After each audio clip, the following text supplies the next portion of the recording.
नमस्कार, मैं हूं आपके साथ ईशा नेगी और आप देख रहे हैं न्यूज नेशन का डिजिटल प्लेटफॉर्म। भारत और चीन के बीच हिंद महासागर में अपने प्रभाव को बढ़ाने की होड़ लगाई है।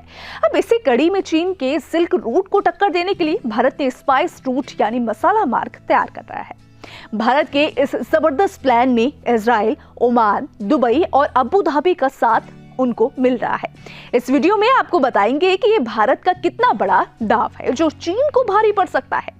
जी हां, दुनिया भर में अपनी बादशाहत को फिर से कायम करने के लिए चीन ने बेल्ट एंड रोड परियोजना के नाम पर नया सिल्क रूट बनाने का काम शुरू किया है। सिल्क या रेशम मार्ग वो रास्ता था जिसके जरिए प्राचीन रोमन काल में चीन पश्चिमी देशों के साथ व्यापार करता था। इसी मार्ग के जरिए पहली बार रेशम यूरोप पहुंचा था। अब चीन 900 अरब डॉलर के भारी भरकम बजट की मदद से इसी रेशम मार्ग को फिर से तैयार करने की कोशिश कर रहा है ताकि कई सालों तक पूरी दुनिया पर एक छत्र राज किया जा सके।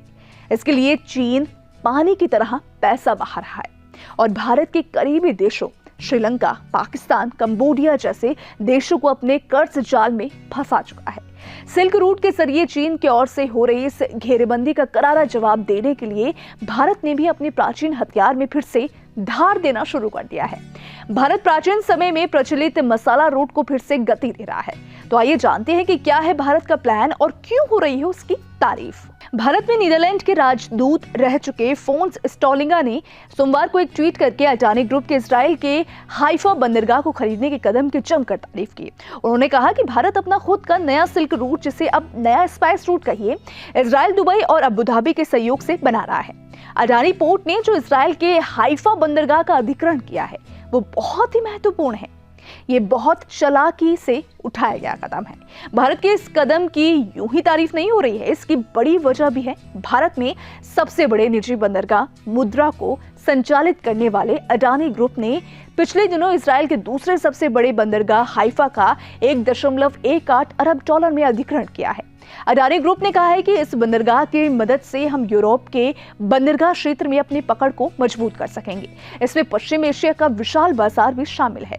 अडानी समूह ने कहा है कि इसके लिए वो भारत में अपने पोर्ट से हाइफा के बीच एक रणनीतिक व्यापार लेन को विकसित करेगी। कंपनी का मानना है कि इजराइल इसके लिए इजराइल और पश्चिमी एशिया से जोड़ने का रास्ता साबित होगा। भारत का इजराइल और संयुक्त अरब अमीरात से बहुत करीबी संबंध है और ये दोस्ती अब भारत के मसाला रूट का प्रमुख मार्ग साबित हो जा रही है। दरअसल चीन के सिल्क रूट को लॉन्च करने के बाद अब समुद्र में, खास तौर पर हिंद महासागर में अपने प्रभाव को बढ़ाने की होड़ लग गई है।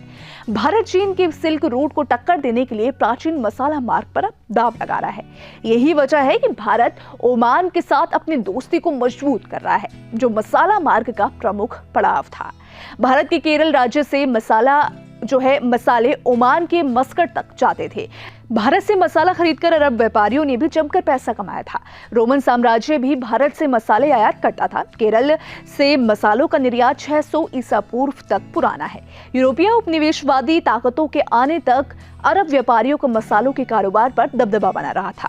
प्राचीन काल की कई सदियों तक ओमान से भारत को खजूर और सोने का निर्यात होता था। वहीं भारत मसाला और कपड़े मस्कट भेजता था। इस लेन देन से दोनों ही देशों को काफी फायदा हुआ था। दोनों ही सभ्यताओं के बीच एक सांस्कृतिक और व्यापारिक रिश्ता बना था, जिसका असर आज भी ओमान में साफ तौर पर देखा जाता है। ओमान के रास्ते भारतीय मसाला यूरोप के बाजार तक पहुंच जाता था। भारत अब सक्रिय रूप से हिंद महासागर के देशों के साथ अपने समुद्री और रणनीतिक रिश्ते को मजबूत कर रहा है ताकि चीन के बढ़ते प्रभाव को जवाब दिया जा सके। चीन ने पूर्वी Africa, Seychelles, Mauritius, Maldives, Bangladesh, Myanmar, Pakistan और श्रीलंका के साथ जहां करीबी संबंध बना लिए हैं, तो भारत भी अब बहुत तेजी से चीन को टक्कर दे रहा है। कंगाली की हालत से गुजर रहे श्रीलंका को भारत ने 4 अरब डॉलर की मदद दी है। चीन ने नए सिल्क रूट की मदद से जहां न केवल अपने आर्थिक और ऊर्जा हित को सुरक्षित कर रहा है, तो वहीं भारत की जोरदार घेरेबंदी भी कर रहा है। चीन के दबाव के आगे झुकते हुए श्रीलंका ने भारत के विरोध के बाद भी पिछले दिनों जासूसी जहाज को अपने यहाँ रुकने की मंजूरी दी थी। माना जा रहा है कि आने वाले समय में चीन के घातक युद्धपोत और पनडुब्बियां इस इलाके में अपनी गश्त को बढ़ाने जा रही है।